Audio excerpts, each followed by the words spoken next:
Excusez-moi, hein. Je fais cette vidéo avec le cœur serré. Mais je viens de voir une vidéo sur Facebook qui me motive de continuer à faire des vidéos, à vous interpeller, à vous dire de vous mettre souvent le matin face à votre miroir pour vous regarder. Là, je parle aux gens de la diaspora. L'histoire que je vais raconter là, moi j'ai suivi la vidéo sur TikTok. Je n'ai pas pu la récupérer parce que j'aurais voulu que la personne qui raconte l'histoire vous raconte ça. Une maman qui a immigré, une maman ghanéenne qui a immigré aux États-Unis. Vous savez comment ça se passe? Que quand on immigre, c'est quand tu arrives, tu es seul, tu n'as pas de famille, tu n'as personne. Tu fais une sous-location. Cette maman, pas une jeune fille, cette maman qui a immigré aux États-Unis, cette Ghanéenne-là, a sous-loué une chambre chez quelqu'un.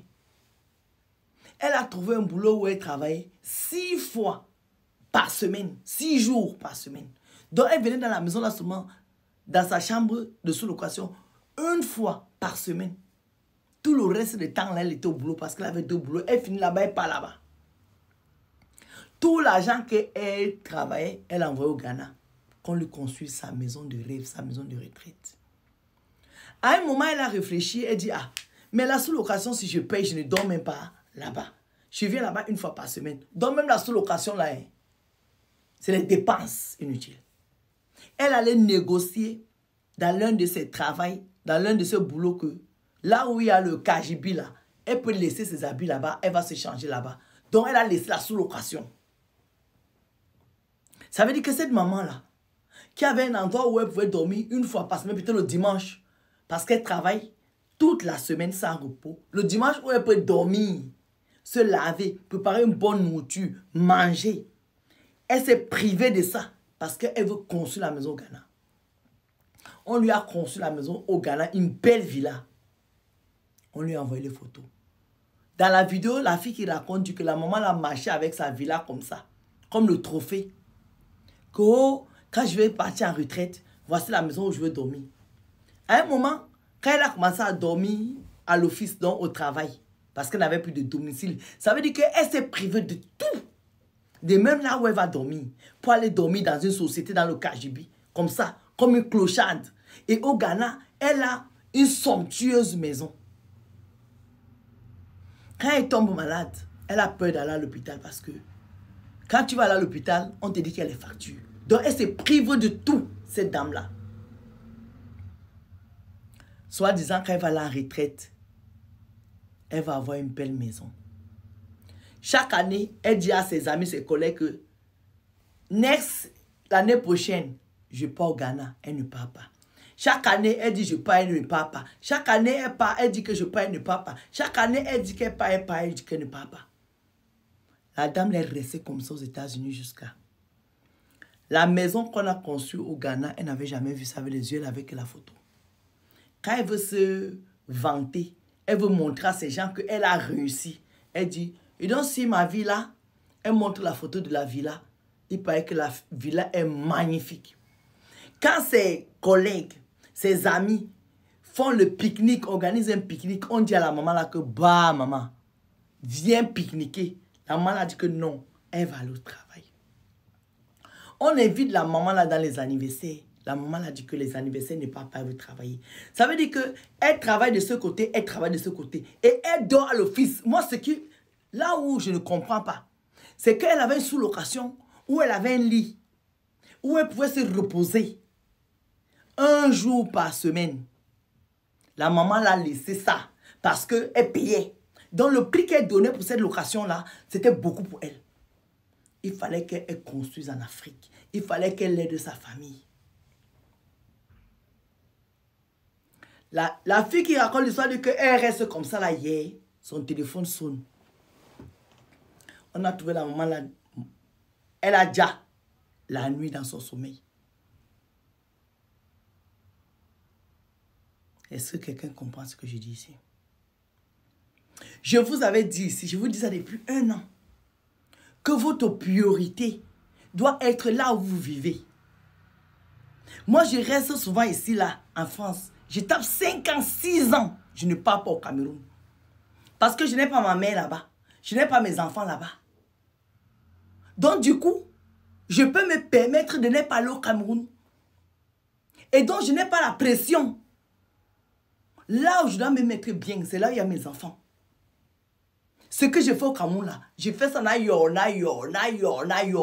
Parce que, un, mes enfants n'iront pas vivre là-bas. De deux, moi, je n'irai pas en retraite au Cameroun. Maintenant, tout ce que je peux faire, c'est que le jour où je pars là-bas, je mets ma tête dedans, je rentre. Donc, je n'ai pas la pression. Là où j'ai la pression, c'est là où je vis tous les jours. Comme le petit chez moi, mes enfants doivent être bien. Mon enfant doit bien dormir. Mon enfant doit aller dans une bonne école. Si mon enfant amène son ami chez lui, chez elle à la maison, qu'on ne dise pas que la maison est pourrie. Que mon enfant n'ait pas les baskets pourries. Que mon enfant ait les vacances. Que mon enfant ait ceci. Que moi je ci. Que si j'ai envie d'aller dans un palace manger, que je mange parce que j'ai travaillé mon argent. Si je veux m'acheter un bon parfum, que je m'achète un bon parfum parce que j'ai travaillé mon argent. Maintenant, tous les fins du mois, là, j'envoie l'argent pour que ma terre mange. S'il y a un problème urgent dans la famille, je peux participer. C'est comme ça qu'il faut vivre. Mais nos problèmes, nos urgences sont avec nous, nos enfants et nous-mêmes. Il y a les gens aux États-Unis qui ne vont pas à l'hôpital parce qu'ils ont peur de payer. Maintenant, quand tu as fini de construire la maison, là, la belle villa, là, avec piscine, avec tout ce que tu veux, que tu n'as jamais vu, tu n'as jamais dormi là-bas, tu reportes à demain. C'est quoi on dit jamais demain? Moi, quand j'ai envie de manger, quand je suis rassuré que mes factures sont payées et que mes enfants, là, ils sont là, je les ai déjà mis bien. Même s'il me reste 100 €, je m'en vais m'asseoir, je mange. Même si demain il pleut, ce n'est plus le problème de quelqu'un. Mais je me suis fait plaisir. Je vous dis ça tous les jours ici. Que mettez-vous bien d'abord là où vous vivez. Avant de penser à demain. Parce que le demain, il est incertain. Le présent, tu l'as. Le demain, tu ne l'as pas. La vidéo de la maman, là, si je pouvais couper ça pour vous mettre ça ici. Ça veut dire que je viens de rentrer chez moi. J'ai juste le temps d'enlever mon cabas. J'ai porté ça pour dire que non, il faut que je parle de ce point. Parce que je vous parle de ça tous les jours. Profitez de vos enfants. Allez en vacances avec vos enfants. Même si c'est pour une semaine. Regardez la maman, c'est alors maintenant, qui a conçu une belle maison. Elle n'avait même pas d'enfants apparemment. Qui va garder la maison? C'est pour qui? C'est pour sa famille. Et les cousins et les frères. Maintenant, ils vont commencer la bagarre. Parce que la maison est à son nom.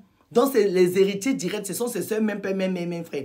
Si elle a les frères, même 5, ils vont maintenant commencer la bagarre pour lutter.